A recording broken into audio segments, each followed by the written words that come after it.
Hi there. So today I'd like to talk to you about what's going to be on test 1.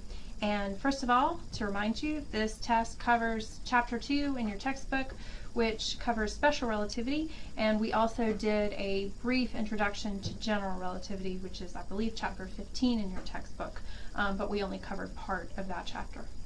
So just to give you some of the details of the test that will be coming up, it's going to be 10 questions and a bonus question. These will be multiple choice questions.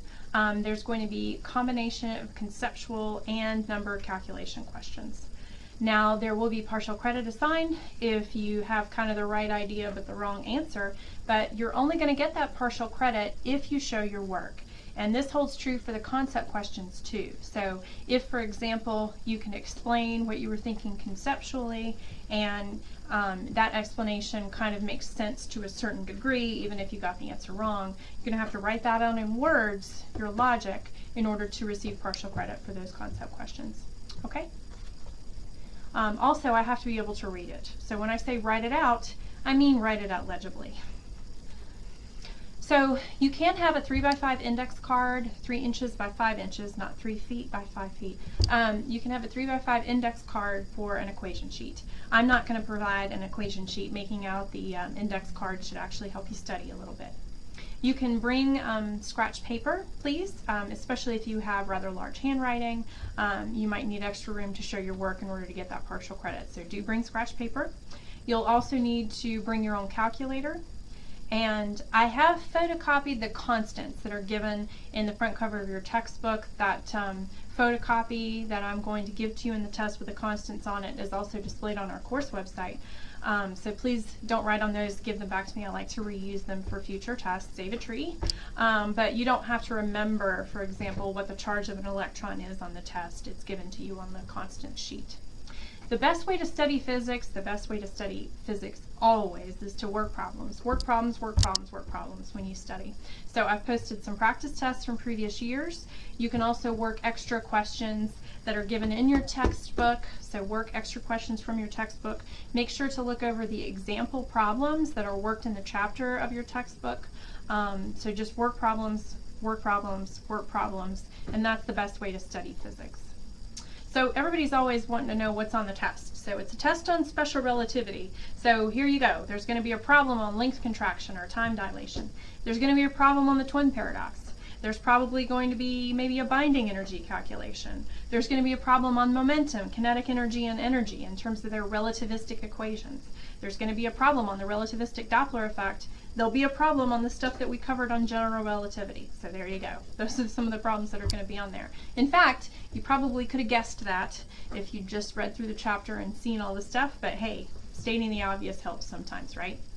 Now, you don't have to memorize the history for this test or any following test. However, you are going to have to be able to identify concepts by the scientists that they're associated with. So I'm not going to tell you, what the Lorentz transformation equations are, but I might say the Lorentz transformation equations can be used to solve blah, blah, blah, and then you have to know what the heck the Lorentz transformation equations are, okay? So there you go.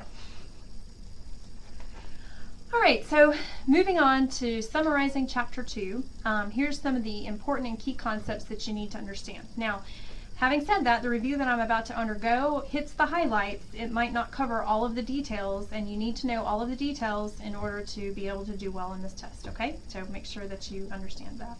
All right, but here we go.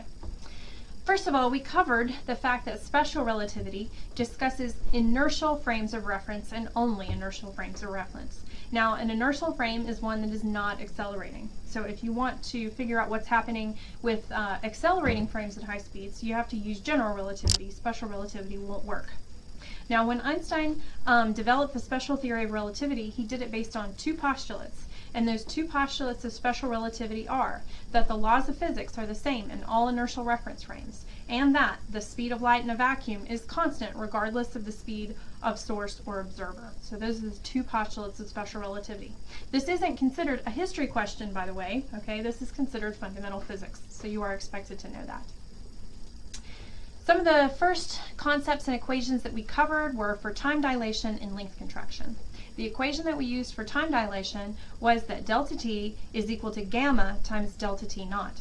Now delta t naught here is called the proper time, and that's the time interval measured within its own reference frame. Okay? So for example, what the time dilation equation tells us is that as the speed approaches the speed of light, as u approaches c, this gamma factor here, which is equal to 1 over the square root of 1 minus u squared over c squared, gets larger and larger and further away from 1.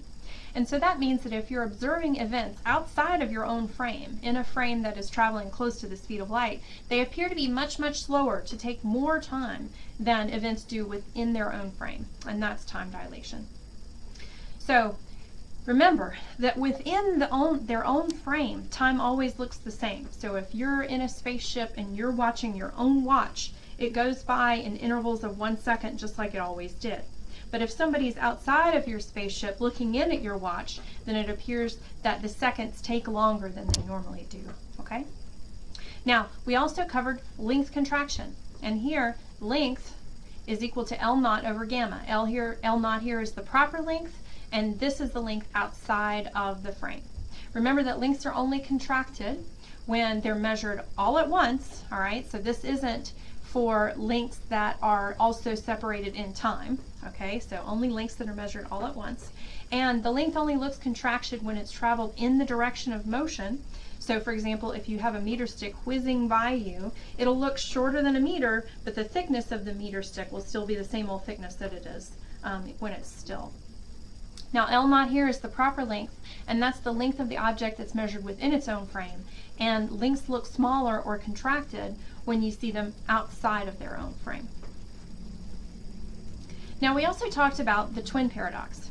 And the setup for the twin paradox is that you have two twins called here Mary and Frank. And one of the twins stays behind on Earth, and the other twin gets in a spaceship, travels to a distant star at speeds close to the speed of light, turns around and comes back. Now the paradox is that each twin would see the other twin as being the one that's moving. So for example, I think Mary here is the moving twin. She's the one in the spaceship. She would see, if she has to describe, Frank and the Earth as moving away from her, whereas Frank would describe Mary as moving away from the Earth. Okay? Now if each perspective is equally valid, then they might get confused about who should be older when the other comes back, thanks to time dilation. Okay? So that's the paradox. Who's actually younger when Mary returns? The resolution is that Frank's clock is in an inertial system because he never left Earth. However, Mary underwent several accelerations. She went through an acceleration when she left the planet. She had to accelerate when she reached the distant star or planet and turned around and came back. And then she had to slow down when she came back. So she accelerated several times. Since she accelerated, she's in a non-inertial frame, which doesn't hold for the concepts of special relativity. Remember, special relativity holds for inertial frames only. And so that means that Frank's clock is the one that's right. Okay, that's the standard. And so Frank would describe time as dilated on Mary's ship, so he would say, yeah, she's going to be younger, and he would be correct. Okay, the relativistic Doppler effect. Remember that the Doppler effect is the apparent change in the frequency due to motion between the source and the observer. Okay? Now, in classical physics, the Doppler effect is because sound, for example, has a medium through which it propagates, and so all speeds should be measured relative to that medium. Okay? So it means that there is a right reference frame, and that would be one, for example, in which the air is still if the sound is moving through the air. However, the relativistic Doppler effect is totally different. There's no absolute frame here. And so the relativistic Doppler effect is the result of the constancy of the speed of light in all frames. All right? So this causes the frequency and the wavelength of the light to change according to the equation C is equal to lambda f. Okay? And then what we have here is that the frequency as observed outside the frame would be equal to the square root of 1 plus beta over 1 minus beta times the frequency measured at the source, f naught. Okay? Now remember, we use beta as the shorthand for u over c, where u is the speed and c is the speed of light. Okay, so that's the relative speed of the frames, that's u.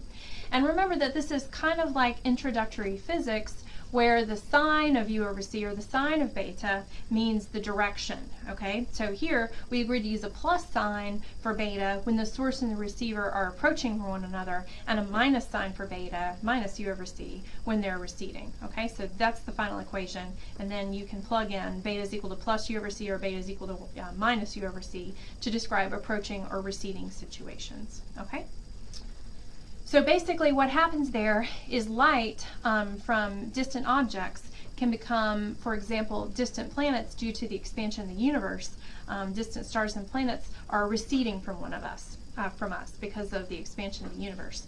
And so what that means is you would plug in a minus sign here into that equation, and you can see that the frequency would shift. So for example, light from distant stars looks redshifted as it comes to us, okay? And that's because those stars are moving away from us. Now from this idea came Hubble's law, d is equal to u over h, where d is the distance to the star, u is the speed at which it is receding from us, or the recession speed, and h is the Hubble constant, 2.32 times 10 to minus 18 inverse seconds. And so what Hubble showed was that the light from distant stars was redshifted to a degree that it falls under this proportionality, okay? And that it's proportional to the distance of the star from us. And Hubble's results led to the Big Bang Theory, and it shows that all the stars and planets are moving away from each other. All right, another important set of equations for special relativity is the Lorentz transformation equations, okay? So the Lorentz transformation equation for space, and remember here that we're using the prime notation for moving frames and the unprime notation for stationary frames. So the x-coordinate, x prime, is equal to gamma times x minus ut. Yet again, gamma is 1 over the square root of 1 minus u squared over c squared, where u is the relative speed between those frames. T prime is equal to gamma times t minus ux over c squared, okay? So what these equations tell us is that space and time get monkeyed with when two frames are moving with respect to one another and when speeds approach the speed of light. Remember that the convention that we used is that the motion, the relative motion of the two frames, we called the x direction, okay? Now you can do the reverse transform. If you don't want to put things in terms of the moving frame, instead you want to put them in terms of the stationary frame, you can do that. And then the equations are x is equal to gamma times x prime plus ut prime, and then t is equal to gamma times t prime plus ux prime over c squared. Remember that in the perpendicular directions to the relative velocity, y and z here called, nothing changes. So y prime is equal to y and z prime is equal to c. Now, one of the main problems that we used this to solve was things about simultaneity. So here the idea is that special relativity predicts that events that are simultaneous in one frame will not be simultaneous in another frame unless they occur also at the same location. So the only events, for example, in S prime that are simultaneous, that are also simultaneous in S, will be events that take place at the same place and the same time. But if events take place at the same time in one frame, but they take place in very different locations, then they will not be simultaneous in another frame. So we use these equations for problems like that. We also covered velocity transformations. So what we did for there was basically we derived these equations by taking the derivative of those Lorentz transformation equations. And there's a proof that we did in class to show that. So basically here, yet again, the prime frame is the one moving compared to the other. And you get Vx prime, which is the speed of an object as measured in the moving frame, is equal to Vx minus u divided by 1 minus Vx times u over c squared. Now here, Vx is the speed of the object as measured in the stationary frame, and u is the relative velocity of the frames, okay? Now, if relative motion is altered along the x-axis, the y and z motion is not altered, okay? And you can do the reverse transformation if you want to solve for the speed as measured in the stationary frame, you use the reverse transformation, and that's Vx is equal to Vx prime plus u over 1 plus Vx prime u over c squared. So to sum up, if you have two observers, O and O prime, in two frames, S and S prime, where S is the stationary frame and S prime is the moving frame, then they are not going to agree on the time interval between events that take place in the same position in one reference frame. That's time dilation. They're also not going to agree on the distance between 2 points that remain fixed in one of their frames. That's length contraction. They're not going to agree on the velocity components of a moving particle. That's Lorentz velocity transformations. And they're not going to agree on whether two events that occur at different locations in both frames are simultaneous or not. And those problems are solved with the Lorentz transformation equations. However, they will agree on the relative speed of motion u with respect to each other. They're going to agree on the speed c of any ray of light. And they're going to agree on the simultaneity of two events which take place at the same position and the same time in some frame. Okay? Now, to continue on, we also covered the equations for relativistic momentum and relativistic energy and kinetic energy. So the equation for relativistic momentum is P is equal to gamma mu, where gamma is that 1 over the square root of 1 minus u squared over c squared, okay? And then mu is the classical expression for momentum. The rest mass energy relationship is Einstein's famous equation E is equal to mc squared. And basically this states that a particle has energy just because it has mass. Now, if that particle is also moving, then it has kinetic energy. And the expression for the kinetic energy is gamma minus 1 times mc squared. Now, if you sum up the rest energy and the kinetic energy, then you have the total energy expression, which is E is equal to gamma mc squared. Now, it's useful to have an expression that relates the total energy, gamma mc squared, to the relativistic momentum, gamma mu. We derived this in class, but that expression is E squared is equal to P squared C squared plus mc squared squared. So basically what this means is that when the particle is at rest, P is equal to 0, and then we get back E is equal to mc squared, which is the expression for the rest energy.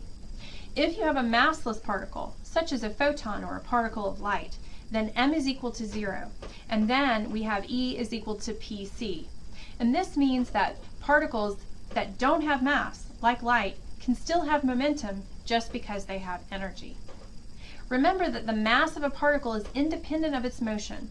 It's invariant, and so it has the same value in all reference frames. Lots of times in our problems, we had to use the work kinetic energy equation. Remember that we learned this in introductory physics, that any work done on a particle results in some change in the kinetic energy K. Now, in these problems, what we're doing is oftentimes accelerating ions to a decent fraction of the speed of light by using an applied voltage. Remember that you can convert from potential energy to kinetic energy by applying that voltage. And the magnitude of that relationship is that the change in the kinetic energy is equal to Q, which is the charge of the particle, times the change in voltage that you accelerate that particle through, Q delta V. Now, via the work kinetic energy theorem, this states that any work done on that particle results in the change in kinetic energy. For the problems that we're doing here, remember that you have to use the relativistic expression for that kinetic energy, which is gamma minus 1 mc squared. So in other words, lots of these problems involve you setting Q delta V equal to gamma minus 1 mc squared when you accelerate that particle. Now remember that an electron volt is the energy that an electron has when it accelerates through 1 volt. If you find the charge on an electron, that's 1.602 times 10 to the minus 19 coulombs, and then multiply that times 1 volt, then you get what 1 eV is, which is 1.602 times 10 to the minus 19 joules. We're going to use this expression a lot because our expression for our energy, or actually the energy values, 1 eV, is a really useful unit when you're talking about a lot of different things, like for example the amount of energy that an electron gets when it goes through transitions between energy levels. So that's a more useful unit than 10 to the minus 19 joules, which is kind of a pain to write out all the time. So we end up using eV a lot. All right? So just to drive that point home, here's some masses in various units. Remember that using E is equal to mc squared, we can interchangeably write a mass as an energy, which is what we've done here. So we chose the atomic mass unit to be convenient to us. We defined the atomic mass unit based upon 1/12 of the mass of a carbon-12 atom, as you can see here. But basically, protons and neutrons have masses of roughly 1 atomic mass unit, and then that's given here in MeV per c squared. Okay? We also discussed binding energies. The total energy of a bound system, like a nucleus, is less than the combined energy of the separated nucleons, and this difference in energy is called the binding energy of the nucleus. You can also think of it as the amount of energy that you need to add to the nucleus to break it apart into its components, or the amount of energy that you can extract from the nucleus if it spontaneously breaks apart. So the binding energy can be calculated from the conservation of energy and the Einstein mass-energy equivalence principle. Here I'm just going to present it without further explanation. The binding energy E sub B, given in mega electron volts, which is a convenient unit for binding energies. Remember, mega is 10 to the 6th and then EV, so 10 to the 6th EVs is what it's given in. Here, the binding energy expression is Z times the mass of a hydrogen atom plus N times the mass of a neutron minus the mass of the combined nucleus times the conversion from atomic mass units to MeV, 931.494 MeV per atomic mass unit, will give you the binding energy of the nucleus. Now, we did it in terms of the atomic mass units because the tables in the back of our book and many mass tables oftentimes give the masses of nuclei in terms of atomic mass units. It's a very convenient unit, okay? Now, we put here the mass of hydrogen, and that takes into account any electrons that happen to be in a neutral atom. However, if you want to do the calculation, if you just have the nucleus and you don't have any electrons, then you could put in the mass of a proton there instead. Remember that Z stands for the number of protons that you have, N stands for the number of neutrons that you have, and then A is the mass number, which is the sum of the number of neutrons plus the number of protons given here. And here, instead of X, for whatever element that you have, you would just plug in the chemical symbol for that element. Remember that if we look at this chart of binding energy on a per nucleon basis for all of the atoms in the periodic table, that it comes up, the value trends upward, reaches a peak, and then slowly trends downward there. And this helps explain which nuclei can undergo spontaneously fission and which can undergo fusion. So for example, if you're going in an upward slope towards this region of greatest binding energy, then you're going through the elements that will undergo fusion. So for example, this helps explain why stars quit undergoing fusion when they reach iron in their core. They can't fuse anymore, and then after that they would extract energy only by fission. Okay, so here on this side you see the elements that we use in nuclear power plants to extract energy out. If you have, for example, uranium here and you split that atom, then you can extract energy because you're lowering the mass number of that nucleus, and so you're walking upwards on that plot, and then that changes the binding energy per nucleon, which releases energy. So anytime you're going in an upward slope direction, you're going to get energy out of that reaction. So for fusion, that means that you have to get larger in the nucleus, taking two nuclei and fusing them together to make a larger one extracts energy. Or if you want to split a nucleus into its component parts and it's a large nucleus, you'll extract energy that way.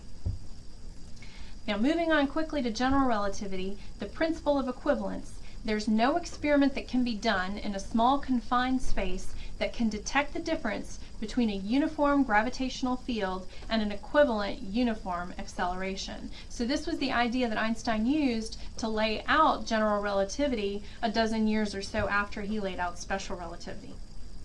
So in that case, what remains of gravity? Well, gravity, however, always pulls towards the center of mass of the body. And this can cause asymmetries which can't be transformed away with a shift in frame. And Einstein argued that this was the real gravity, which also causes the tides, and sometimes called tidal gravity. What this means, he interpreted this tidal gravity as resulting from the curvature of space-time. So a particle's motion then just becomes the simple statement that things move in the straightest possible path in curved space-time. So in other words, particles are attracted to the Earth because the Earth is warping space-time, and then particles just want to fall in due to the warp. Okay? Now space-time becomes curved in response to matter and energy. This has a lot of consequences which we talked about and put in terms of some number crunchers. So first we have gravitational time dilation. Here T0 is the proper time, G is the gravitational constant, 6.673 times 10 to the minus 11. N is the mass of the object that you're near that's causing the time dilation or warping space-time, and R is the distance that the observer is from that massive object, and C is the speed of light. Okay, so here you have T naught is equal to T times the square root of 1 minus 2 gm over RC squared. So that's gravitational time dilation. Basically, clocks tick slower when you're near massive objects, or to an outside observer. Within the own frame, everything looks normal. There's also gravitational redshifts on light, okay, or electromagnetic radiation. So gravity actually does work on the light, which lowers its energy, and this causes a shift in the frequency of the light. The expression for that shift is delta F over F, the shift in the frequency over the initial frequency, is equal to minus gm over c squared times 1 over r1 minus 1 over r2. Here, R1 is less than R2, so delta F is negative or redshifted. This means that a source of light inside a strong gravity field has a wavelength that's redshifted when viewed from far away. Now, if you're near Earth's surface, there have been experiments that have measured gravitational redshifts just here on planet Earth with a difference of just a few meters from top to bottom. If you do that, you can approximate what that frequency shift should be. Delta F over F is equal to GH over c squared, where h is the distance from the height of the center of the Earth, and g is 9.8 meters per second squared. Now, general relativity also predicts the existence of gravitational waves or gravitons. They can be thought of as ripples in the fabric of space-time. They travel at the speed of light, but they're not electromagnetic waves. They're very low energy, and so they're hard to detect. And detectable gravity waves might occur when large masses move suddenly, such as in a supernova, the collapse of a black hole, or some kind of large-scale collision. And remember that gravitational waves have been observed by LIGO relatively recently due to the collapse or the collision of black holes. All right, so that's all I wanted to say about that. I know it's a whiz-bang quick review, but remember that there's other lectures posted online for you. So if you need a more intense review, for example, of time dilation, or for example, of the Doppler effect, the relativistic Doppler effect, you can go to the online lecture of those things individually. This just hits the high points of everything that we studied. Okay, and so this lecture is not meant to be standalone, but rather a quick review, which should help you get ready for the test. All right, good luck, happy studying, and remember, work problems, work problems, work problems.